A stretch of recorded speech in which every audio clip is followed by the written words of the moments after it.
اللي نقص العديد من المشاكل على دفاع الترجي. معناتها شفنا المباراة الأخيرة نتاع كأس أفريقيا، معناتها ثم بعض المشاكل في خط الظهر نتاع فريق الترجي، وشفنا الهدف كيفاش جاء في الفريق. فقط يتحدث كابتن سامي، نذكر هذه تيفو كانت منذ قليل، منذ 3 أو 4 دقائق تقريبا في الملعب الأولمبي برادس، دخلت الترجي الرياضي التونسي، أجواء رائعة جدا في الملعب الأولمبي برادس إلى حد الآن.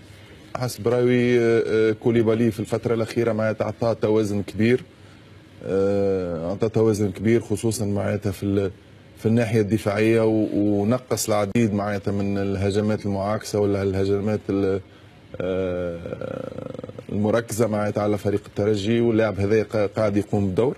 إيهاب المباركي معناتها من نقاط القوة اللي ولات اليوم في الترجي، معناتها واللاعب هذا على الرواق يعطي في إضافة كبيرة.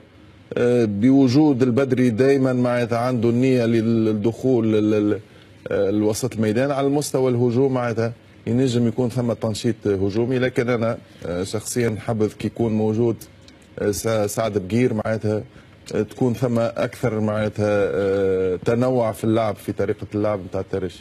واضح كابتن سامي طرابلسي. على كل نكتفي بهذا القدر، بعد قليل سنعود لبعض صور التيفو ودخلت جماهير الترجي الرياضي التونسي، نحاولوا في كل مره نظهروا هذه الصور الخاصه بالملعب الاولمبي برادس، هذه الصور الجميله جدا. نكتفي بهذا.